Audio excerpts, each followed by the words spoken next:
Olá, eu sou Fernando Ventura, especialista em design gráfico pelo Centro Universitário Belas Artes de São Paulo.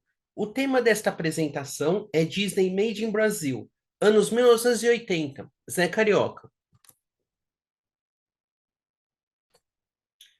Este artigo analisa a evolução do personagem Zé Carioca nos quadrinhos produzidos pela editora Abril na década de 1980. O objetivo é compreender como o personagem se desenvolveu no período, considerando as diferentes abordagens dos autores envolvidos. Serão utilizadas fontes primárias, entrevistas, secundárias, tese de Roberto Elísio dos Santos e banco de dados online, base de dados Index.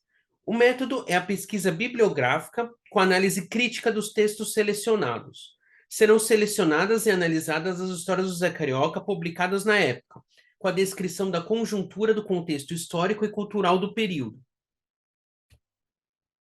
Na história Os Náufragos, desenhada por Roberto Fukui, o papagaio deixa o morro e passa a viver em uma casinha do BNH, sugestão da Redibra, representante Disney no Brasil.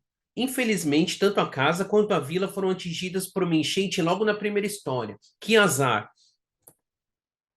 Nesta época surgiram Zé Baiano, Louco por Pimenta, em uma história escrita por Renato Canini com desenhos de Fukui, e Zé de Tu, um tipo grandalhão e orgulhoso.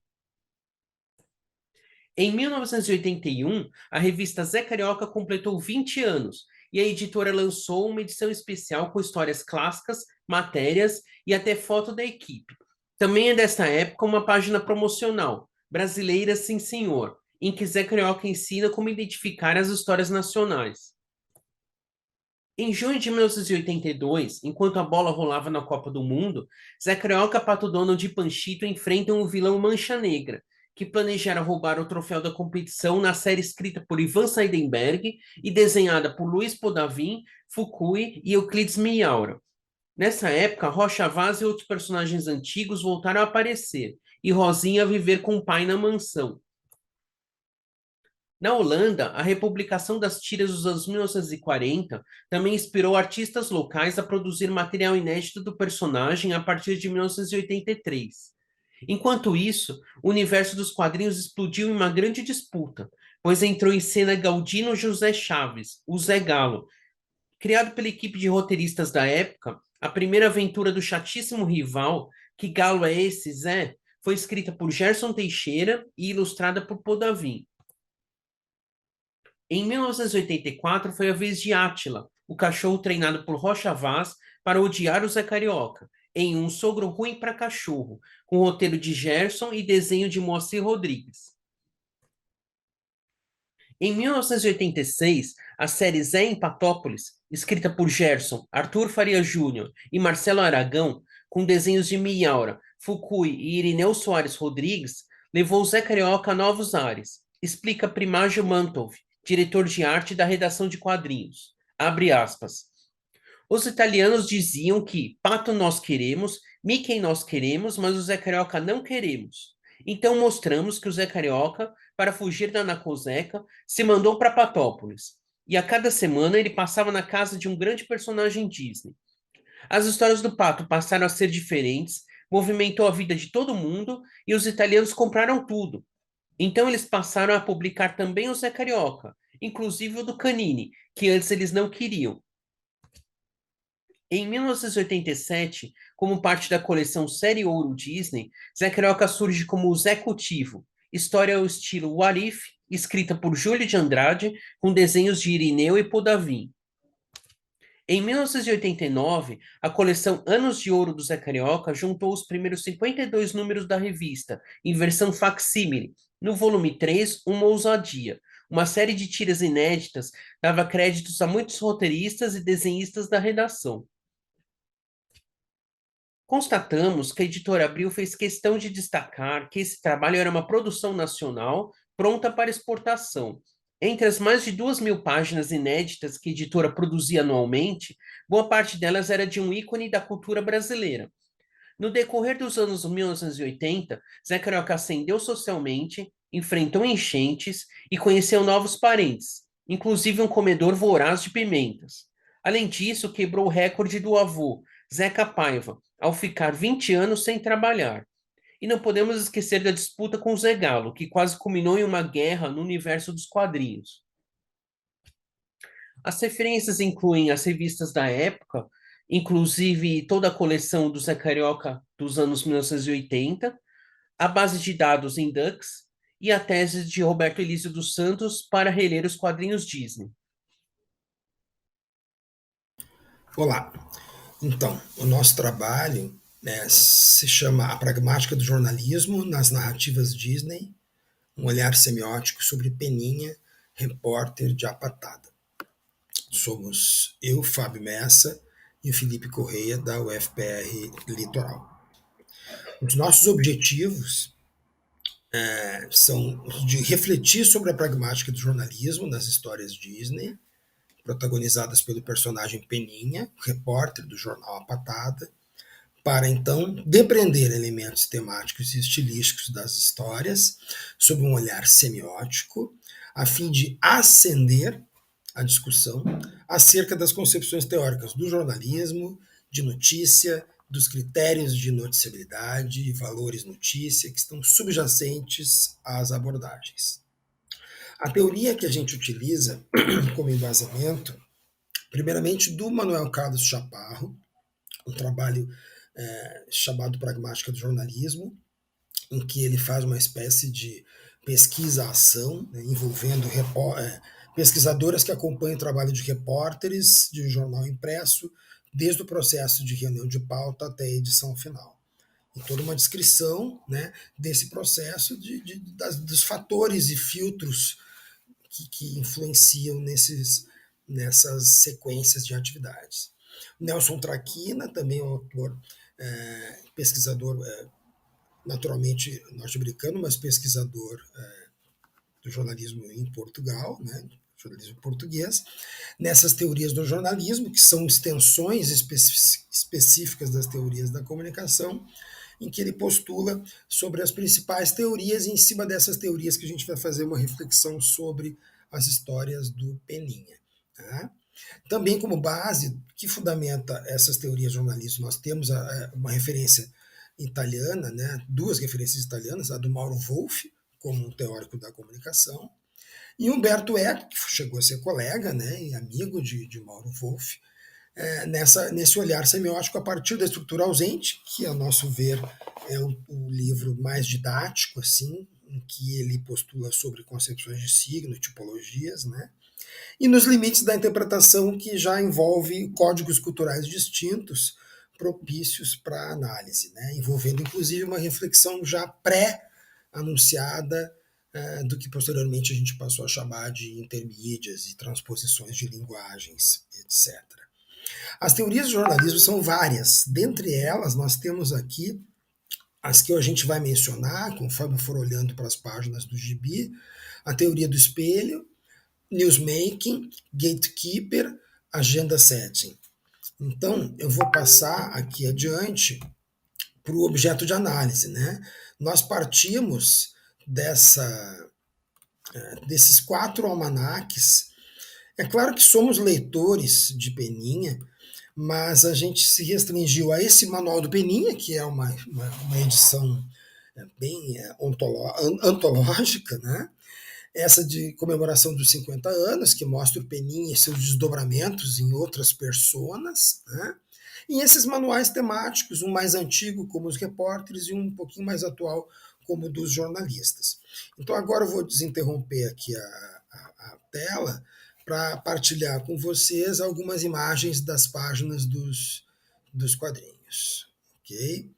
Deixa eu então compartilhar então um novo material aqui com vocês. Vejam que o que temos aqui inicialmente, né, é uma página do Manual do Peninha, né, que a Manual do Peninha é interessante porque vai contar desde a história da imprensa, desde a história da comunicação lá do Império Romano, da Acta Diurna, até essas questões mais então acadêmicas, né, sobre fazer jornalístico, da história da notícia, os processos de cobertura, as diferentes atividades, como entrevista, a construção do lead. Né? Então a gente vai encontrar também histórias do Peninha no jornal A Patada e também fundamentos do jornalismo, né? Que a gente vai encontrar aí. Numa segunda gravura, já entro numa historinha. Se a gente observar, isso vai mostrar bem essa relação de poder entre o tio Patinhas, que é o dono da empresa A Patada, né? O jornal A Patada não é um jornal que está a serviço da sociedade, de esclarecimento e de informação, é um jornal do cara milionário, né? De Patópolis e ainda avarento, e ele faz do jornal o seu instrumento de poder para dar visibilidade ao que ele mesmo que realiza ou finge que realiza em todas as suas negociatas, né, com outras pessoas, outros clientes, outros sócios lá, e as pessoas de maneira geral de Patópolis. E o Peninha e Donald são uma espécie de engrenagens dessa máquina, ora revezando o papel de repórter, redator e fotógrafos, né? Os dois, um mais atrapalhado do que o outro, passam a fazer então essa a parceria nas pautas, né, que o Patinhas vai sugerindo para os dois. Né? E aqui ele fala em senso jornalístico, né? E fala em publicar os fatos tal e qual eles são, e isso nos faz pensar nessa abordagem da teoria do espelho, né? Que evidencia o reflexo da sociedade, que o jornalismo estaria ali justamente para fazer esse reflexo, dependendo da concavidade, da curvatura dessa lente, desse espelho, né? Que também dá para pensar numa analogia com a própria noção do olhar, né, do olhar desse que observa o fato, o fenômeno, que acha a palavra adequada para denominar e caracterizar e que depois constrói a narrativa e enuncia, publiciza. Né? Nessa outra, a gente vê aqui ele se dirigindo para um ginásio, né, para um estádio, para entrevistar o Chacoalhada. Né? Então, os personagens Disney eles sempre pegam pessoas públicas famosas, né, e parodiam. Né? Então, aqui era o Coalhada, né, que eles chamam de Chacoalhada. Né? E ele sempre nesse temor, né, se ele voltar para a redação sem um tema para redigir, o tio Patinhas vai esfolar ele, né? Então mostra sempre esse temor e essa sujeição dos personagens Donald e Patinhas ao que o Donald e Peninha ao que o Patinhas vai fazer. Né? Essa daqui mostra bem, eu fiz questão de pegar várias gravuras que tivesse a redação da patada, né? Essa disposição da redação da patada, com as mesas, as máquinas de escrever. Donald e Peninha são surpreendidos, né, por uma evasão de pessoas da sala do Patinhas após uma reunião, como se desistissem de fazer alguma coisa, alguma negociata que ele estava propondo ali. E aí eles comentam entre si, né? Que tarefa o chefe queria dar para eles? Talvez o Festival da Fome dos Filhos da Fambódia. Vamos dar o fora daqui, ou seja, imediatamente eles já sabem que vai sobrar para eles, mas nisso o Patinhas consegue a tempo chamar e novamente recrutá-los para mais uma atividade bizarra. Né? Nessa aqui, apuros caninos, o Patinhas chega com um cachorrinho, né? E ele já. E olha o que o Patinhas já pensa sobre o Peninha, né? Pare de fingir que está trabalhando, Peninha, e ponha papel na máquina. Né? Então ele sabe qual é, né, as possibilidades de cada um dos seus funcionários. Né? E aí ele chega com esse cachorrinho como se o cachorrinho valesse muito e que pudesse então ser mais uma via de acesso a uma trama, né, envolvendo dinheiro. Né?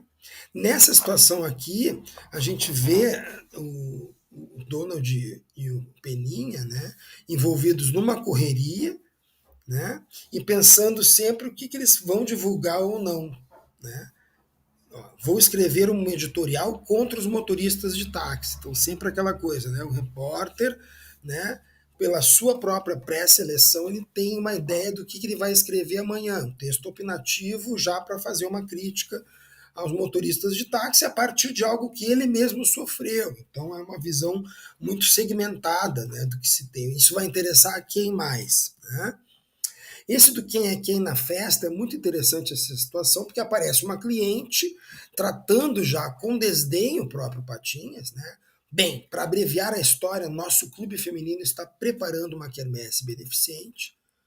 Ela está chegando ao ponto finalmente. Mas qual é a minha parte em tudo isso? Divulgação, entendeu bem? Então, olha a maneira como ela se conduz, né, ao Patinhas, né? Ó, perdão, eu me entusiasmo muito com nossa causa.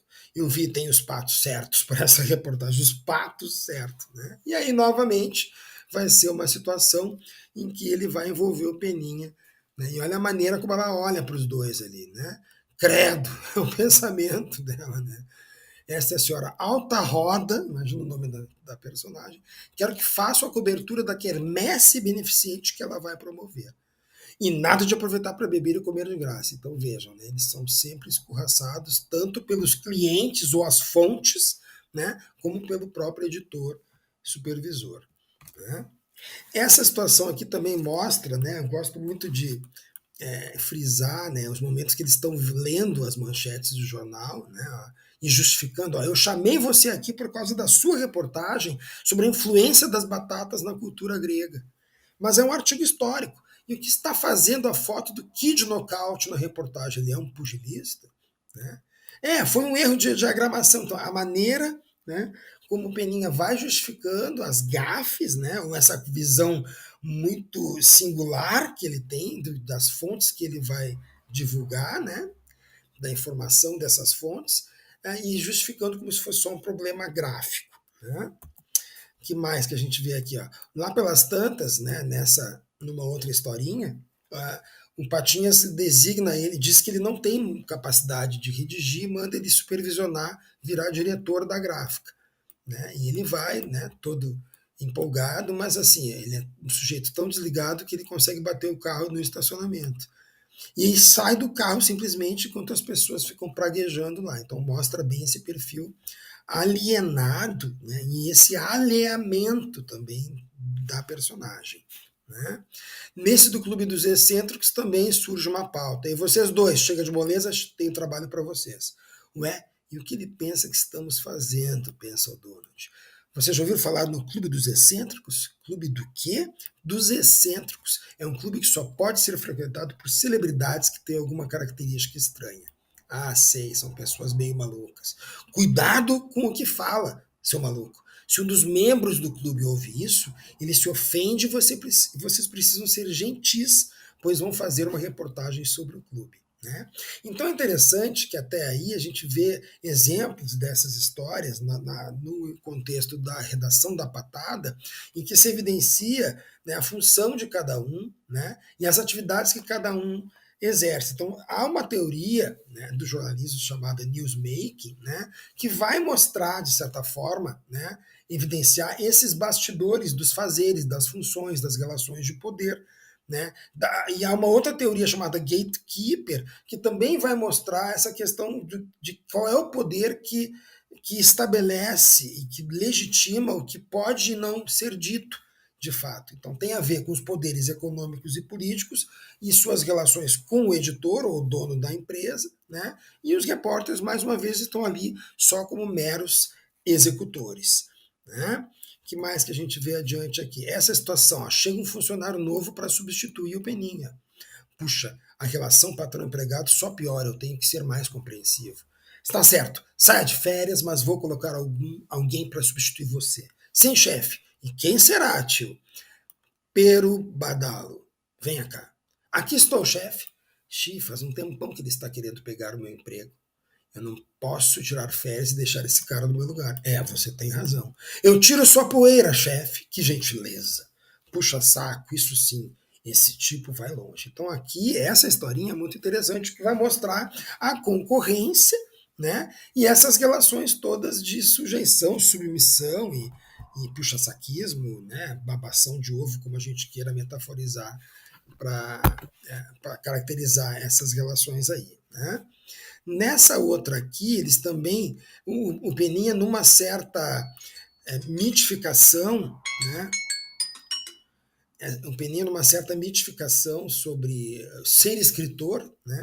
Ele conversa com o Donald falando que tem vontade de escrever um livro, né? Uma tragédia com pitadas de romance, suspense, né? E o Donald já tirando onda da cara dele, porque sabe que ele não vai ser capaz de fazer nada.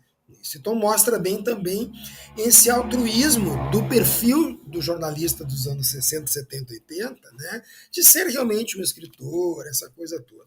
Né?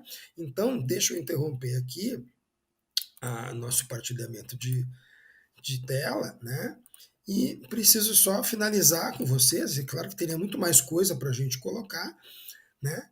Mas, no fim, né, os traços e as atitudes de personagens como Peninha, o Donald e o Tio Patinhas, eles reforçam a preponderância de uma dimensão simbólica, que mitifica esse fazer jornalístico, seus sujeitos e objetos, numa composição cígnica que favorece o estereótipo do perfil profissional, da atividade e do discurso jornalístico, contribuindo para a cristalização dos antigos clichês sobre o tema.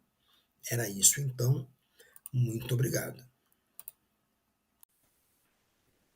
Olá, tudo bem? Meu nome é Mirielle Machado Rodrigues, sou mestranda do programa de pós-graduação em História da Universidade Estadual de Ponta Grossa e hoje eu vim falar um pouquinho sobre o meu trabalho, que está na seção História e Sociedade das 7ª Jornadas Internacionais de Histórias em Quadrinhos. O meu trabalho se intitula Produções Científicas sobre as Histórias em Quadrinhos de Chico Bento e Chico Bento Moço no catálogo de teses e dissertações da CAPES. Em resumo, a minha pesquisa ela é qualitativa de levantamento bibliográfico realizado no catálogo de teses e dissertações da CAPES, que buscou reunir todas as produções acadêmicas de dissertações que utilizavam como fonte em suas pesquisas os quadrinhos de Chico Bento e Chico Bento Moço criados por Maurício de Souza. Nesse levantamento, encontramos 27 dissertações datadas de 95 a 2022 que utilizavam em seus trabalhos diferentes metodologias e análises em diversas pós-graduações do Brasil. No final, nós buscamos refletir um pouquinho sobre a utilização do personagem Chico Bento e suas histórias enquanto fonte de pesquisa. Nós sabemos que Maurício de Souza é o quadrinista mais conhecido ao longo do século XX e XXI. E ele ingressou na criação de seus quadrinhos em 59, desenvolvendo vários personagens que até hoje fazem sucesso aqui no Brasil. Dentre esses personagens está o personagem caipira do Chico Bento, que foi criado em 61. Apesar de Chico Bento ter sido criado em 61, suas primeiras aparições nos quadrinhos foram em 63, quando ele ainda era coadjuvante das tirinhas do Jornal dos Personagens Ziro e Zé da Roça, criações também de Maurício. Ao lado, nós temos uma figura ilustrativa das mudanças dos traços de Chico Bento enquanto criança. Então, nós temos de 1963, o primeiro, até os dias atuais, que são das histórias que nós temos atualmente. E embaixo nós temos o Chico Bento Moço, que foi criado em 2013 e se finalizou em 2021. Como eu falei no começo, nossa pesquisa foi feita através de um levantamento bibliográfico, onde nós tentamos encontrar as pesquisas que utilizam o Chico Bento enquanto fonte. Nesse levantamento bibliográfico apareceram diversas pós-graduações em diferentes programas no Brasil todo, e que é muito interessante observar como, apesar das pesquisas utilizando o Chico Bento enquanto fonte, são poucas ainda em relação a todas as possibilidades que nós temos dentro desse campo, mas o legal é que nós encontramos diversas pós-graduações diferentes. Então, apesar do personagem ainda ser pouco explorado, nós temos uma gama muito grande de pós-graduações trabalhando com esse personagem, que afirma ainda mais o quanto esse personagem pode ser usado para pesquisas em diferentes áreas do conhecimento. Nesse levantamento bibliográfico, fazendo a contagem de todas essas dissertações e a sua pesquisa, né, central dentro desses trabalhos, nós evidenciamos que o conhecimento e as pós-graduações em educação são as que mais têm dissertações que utilizam o Chico Bento enquanto pesquisa. Então, foram encontradas 7 dissertações nas pós-graduações em educação no Brasil todo que utilizam o Chico Bento enquanto pesquisa. A segunda pós-graduação que nós encontramos mais pesquisas dentro dessa fonte de pesquisa foram letras com 5 dissertações e depois letras e linguística com 4 dissertações, utilizando o Chico Bento enquanto fonte de pesquisa. Depois, na nossa contagem, nós encontramos a pós-graduação em comunicação, que possui 3 dissertações nesse campo, né, de pesquisa da fonte, do quadrinho enquanto fonte, e os demais nós encontramos somente uma dissertação em outros diversos campos do conhecimento e pós-graduações, mas que só temos uma dissertação nesse campo, que, por exemplo, é História, Geografia, Língua e Cultura, Educação Ambiental, Estudos Literários, Ciências Sociais em Desenvolvimento, Agricultura e Sociedade e Educação Ambiental. Apesar de nós termos somente uma dissertação nesses campos, nós ainda conseguimos observar a diversidade dessas pesquisas dentro de vários campos do conhecimento em diversas pós-graduações no Brasil. No final dessa pesquisa, nós identificamos que 27 dissertações usam as histórias de Chico Bento e Chico Bento como fonte, né? Onde 24 usam as histórias de Chico Bento ainda criança, principalmente as pós-graduações em educação que estudam a escola, né, a Constituição Escola dentro desses quadrinhos, e 3 dissertações que usam Chico Bento na versão jovem, que é aquela que foi criada em 2013 e foi publicada até 2021. Essas 3 pesquisas, elas focam mais no Chico Bento enquanto personagem que vem da roça, da cidade, da campo e cidade. Então, as discussões são mais focadas nessas questões. Foram encontrados trabalhos de 95 a 2022 que evidencia que esse personagem, apesar de ainda, né, ter ainda muitas pesquisas ainda a desenvolver sobre esse personagem, nós temos desde 95 pesquisas sendo realizadas nesse campo e utilizando esse personagem enquanto fonte. Apesar de serem poucas dissertações, nós temos uma grande variedade de áreas do conhecimento, onde a que mais possui dissertações com recorte, né, é a educação, e o objeto e a análise sempre se concentram na história do Chico Bento. Isso mostra ainda que há uma necessidade muito grande acerca dos estudos em relação a esse personagem e que nós, enquanto pesquisadores de quadrinhos, talvez tenhamos várias possibilidades de trabalhar esse personagem dentro das nossas diferentes áreas, expandindo esse debate e explorando um pouco mais esse personagem. A princípio é isso. Agradeço pela oportunidade de estar apresentando o meu trabalho nas jornadas. Muito obrigada.